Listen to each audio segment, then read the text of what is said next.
జీవితం దేవా నీకంకితం, బ్రతుకైనా చావైనా నీ కోసమే.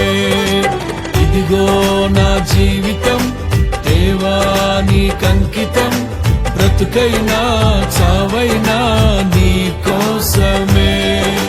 నాకున్నది నీ ఒక్కడివే, నీ బ్రతికేందుకు నీ ప్రేమ చాలయ్యా.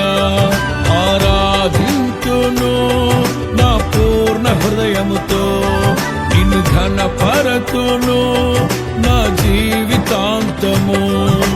యేసయ్యా యేసయ్యా యేసయ్యా యేసయ్యా